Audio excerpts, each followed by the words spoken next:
I'm Michael Kirby, and we've come together in this way to remember World AIDS Day. This is the 30th World AIDS Day, and I've been involved in 30 of them. I remember how frightened we all were when AIDS came along, and when we had no medications, and we didn't know what to do, and the doctors were bereft of a capacity to help. Well, we've made a lot of progress since that time. The Kirby Institute on Blood-Borne Diseases has shown that in the last couple of years there's been a significant fall in the number of infections amongst gay men. 7% fall, a good result.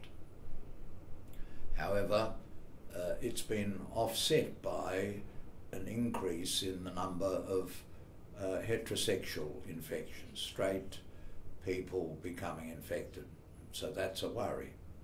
And the level of infection in our indigenous population, so often neglected in the law, is also twice that of the broader Caucasian population.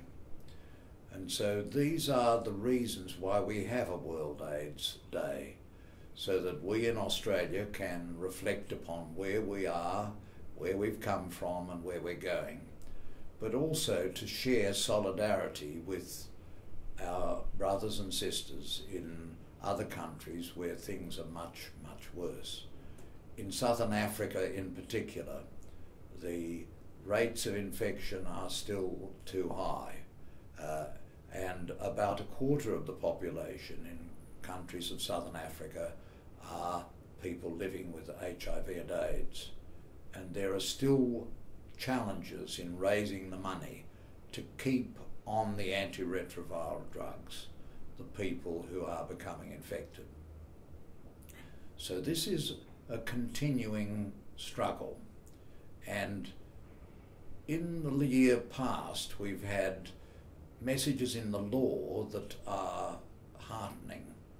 For example, the decision of the Supreme Court of India in the case of Jovar against the Union of India, which in September unanimously struck down the criminal laws that had been gifted to India by the British imperial power. That's been swept away in India, but it remains a problem in more than 30 of the countries of the Commonwealth of Nations, a big challenge.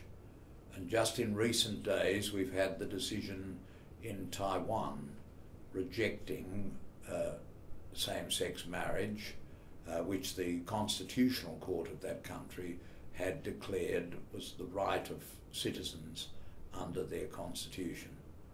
So we have some wins and we have some failures. And we have the medications, but we have to make sure that everyone gets the medications. I congratulate Thomson Reuters as an organisation. It's true that being concerned about issues of sexuality and also about HIV is in the interests of a corporation. But not all corporations are interested and not all of them are committed. I'm proud to say Thomson Reuters is in the forefront of the struggle to make corporations in Australia and in the world committed to improving the situation so far as sexual orientation, gender identity and HIV status are concerned. This is a moral principle which it is right to reflect upon in the 70th year of the Universal Declaration of Human Rights.